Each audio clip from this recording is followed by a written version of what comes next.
Voltando para a nossa aula, se faz muito tempo que você assistiu o anterior, ou se você pegou aí uma sequência, tá maratonando, não sei, mas a gente parou bem aqui, ó. Quem faz análise preliminar de risco, quem é que fabrica ela? Sob a orientação de um engenheiro ou de um técnico de segurança, nós, os eletricistas, relatamos os perigos e riscos, somos nós que fazemos as sugestões de riscos e perigos e também fazemos as sugestões juntamente com o engenheiro de segurança, mas nós colaboramos aí para aprimorar e dizer quais os equipamentos e quais as melhorias devem ser feitas para os equipamentos oferecerem menos risco para que a gente possa trabalhar com segurança.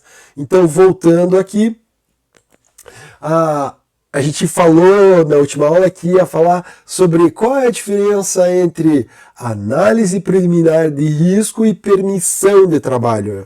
Então, algumas vezes ela é confundida, análise preliminar de risco é confundida com permissão de trabalho.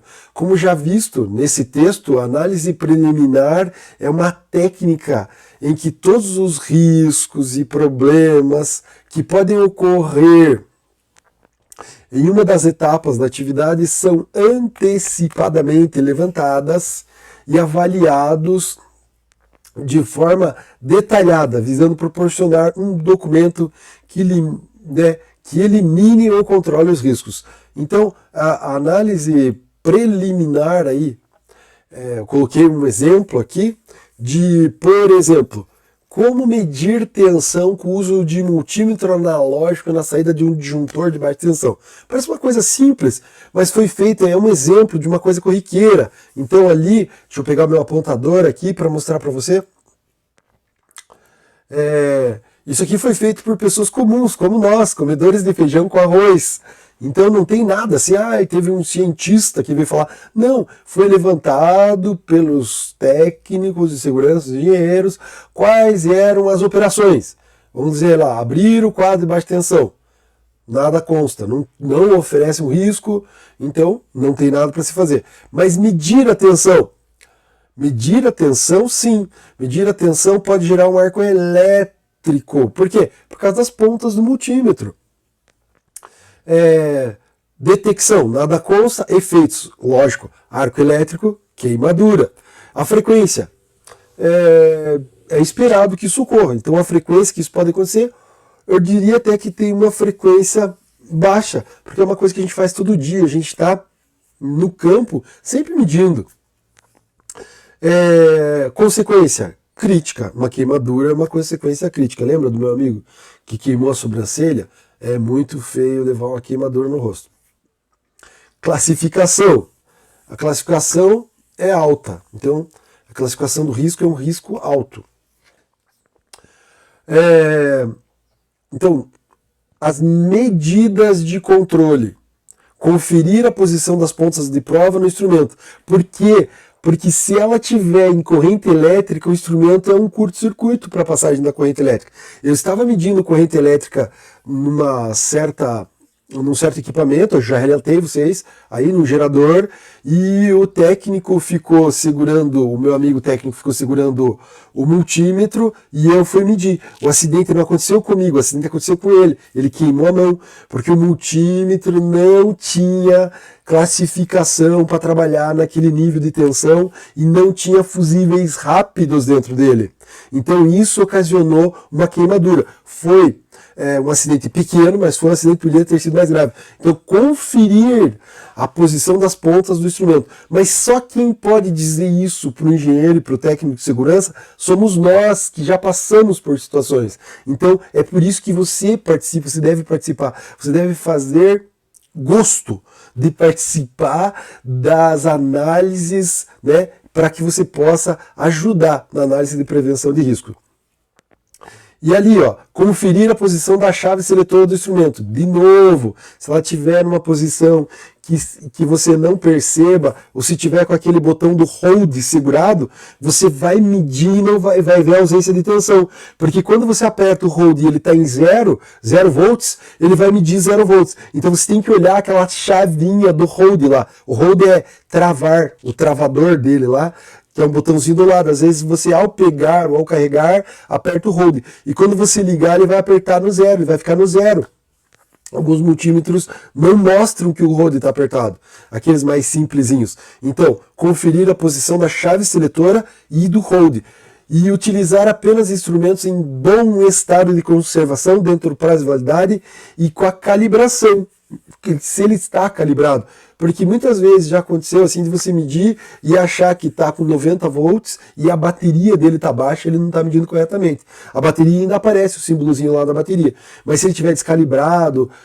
Então, multímetro de boa qualidade. A gente já falou nas aulas passadas. Até mostrei os desenhinhos lá, as figuras, as fotinhos do multímetro de uma marca famosa.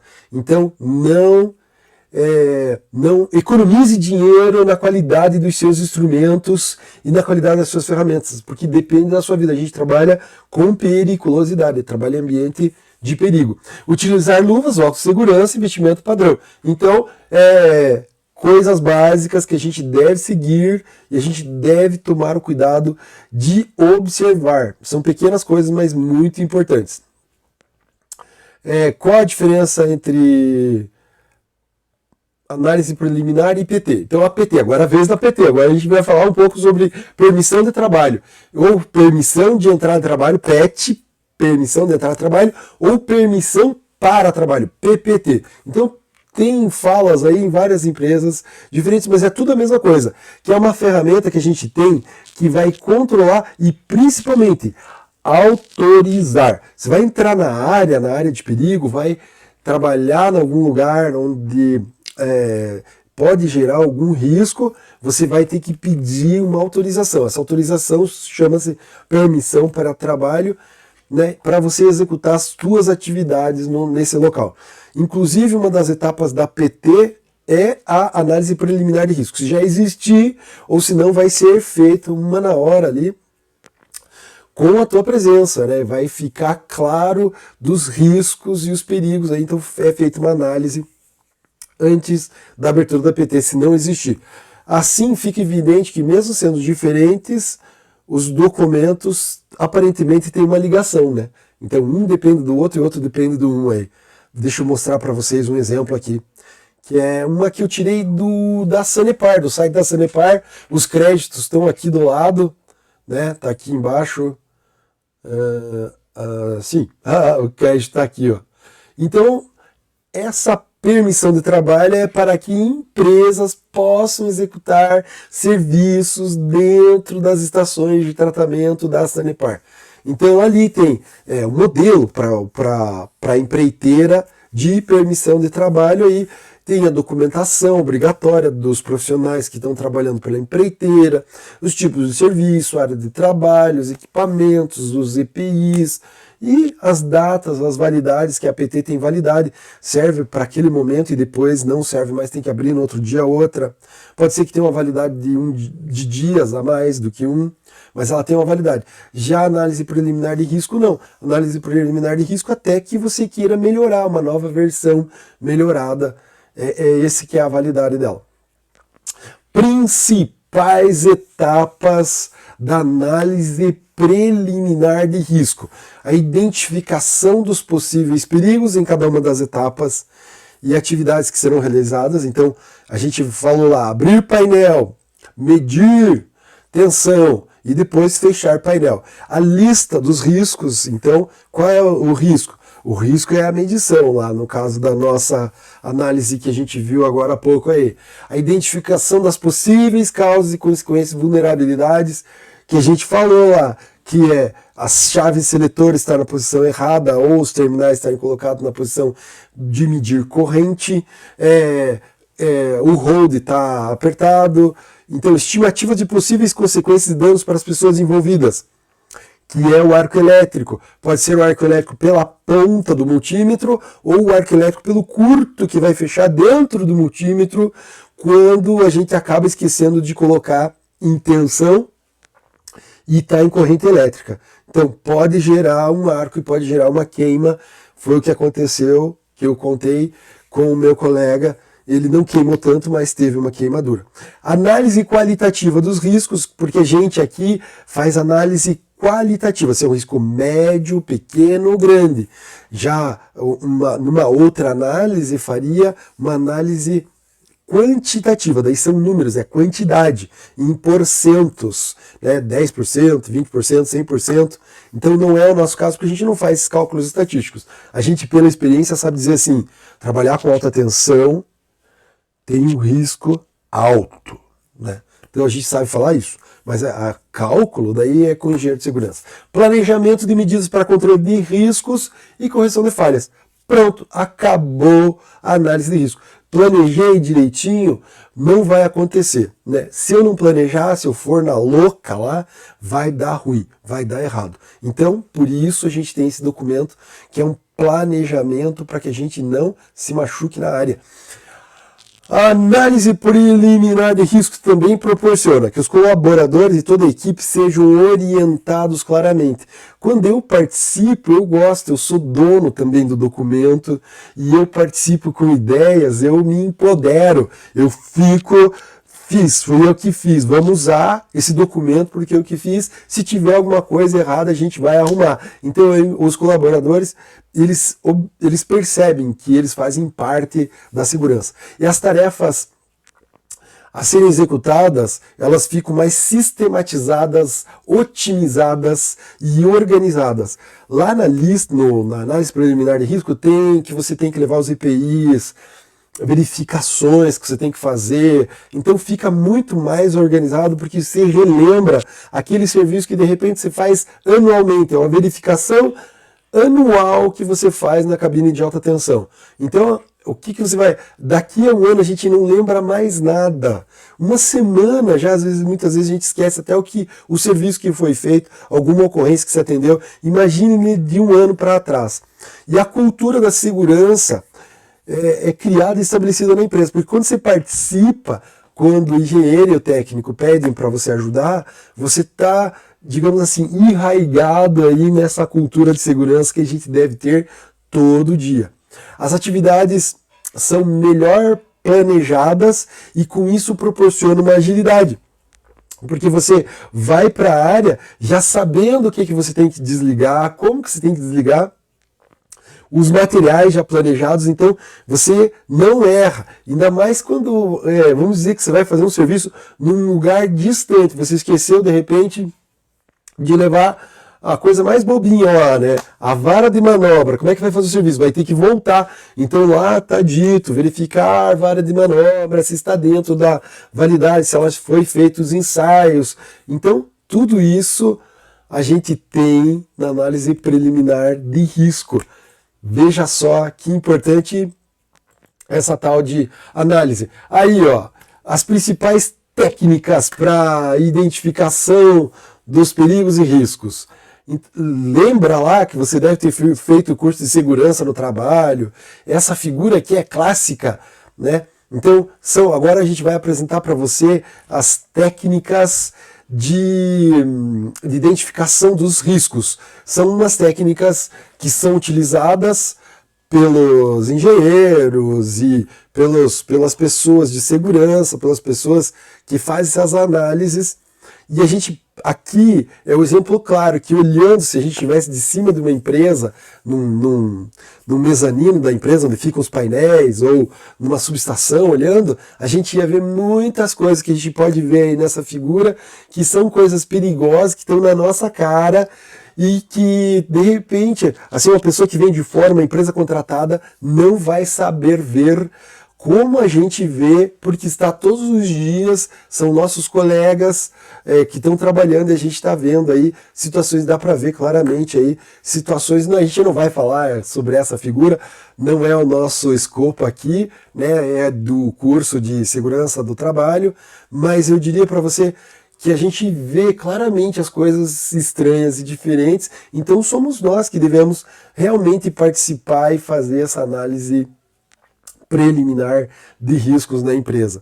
Aqui, análise de falha humana, eu coloquei aqui o rapazinho ali da Legrand, que tá com a cabeça pegando fogo ali, porque eu achei assim importante, lá no site da Legrand ele diz como instalar uma tomada, alguma coisa assim, o que você não precisa sofrer tanto para trocar tomadas na sua casa.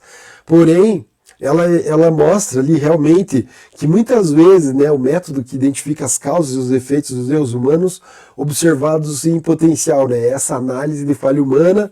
O método também identifica as condições dos equipamentos e dos processos que possam contribuir para provocar esses erros.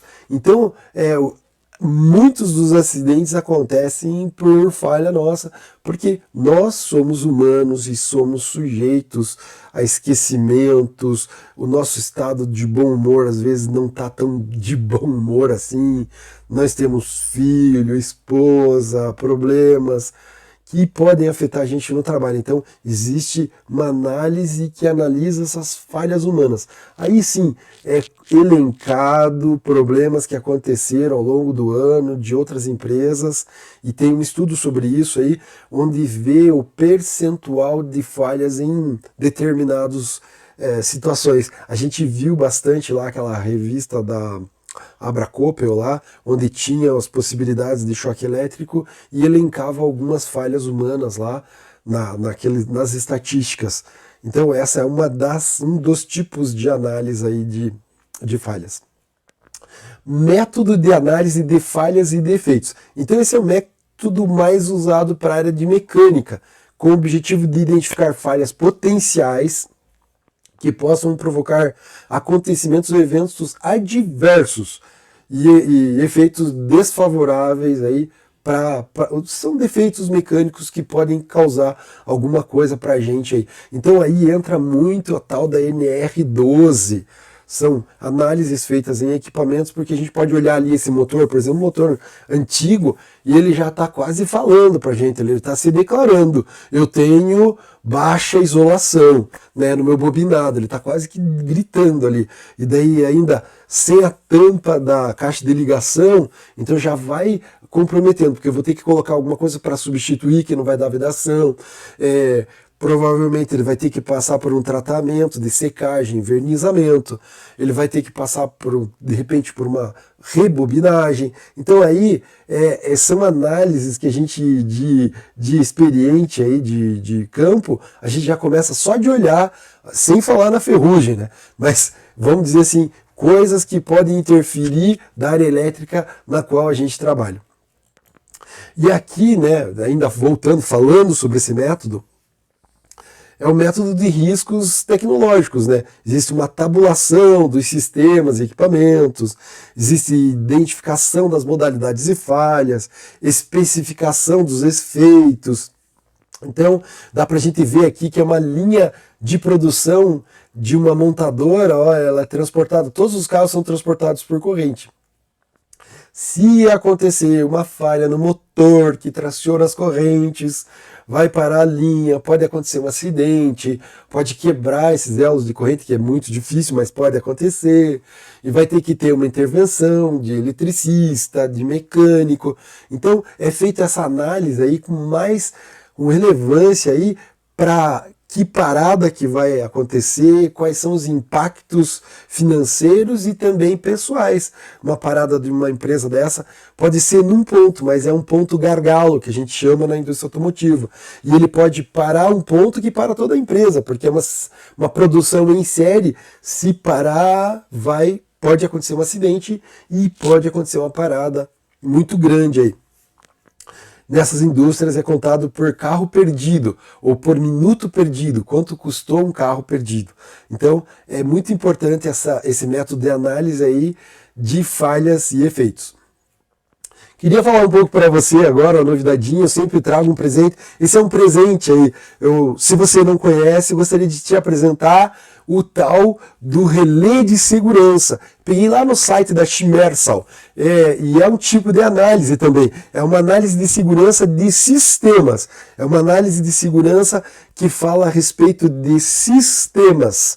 Então, são sistemas de segurança. Mas eu quero deixar você curiosinho para você participar com rapidez da próxima aula. A gente vai falar então um pouco sobre relé de segurança na nossa próxima aula. Já deu os 20 minutos, agora vamos sair para um recreio e volta aí, que é muito legal o relé de segurança e é bem moderno. Se você conhece já, volta também, porque pode ser que tenha alguma coisa que você não conhece direito e eu posso te ajudar. Venha na próxima aula correndo. Até!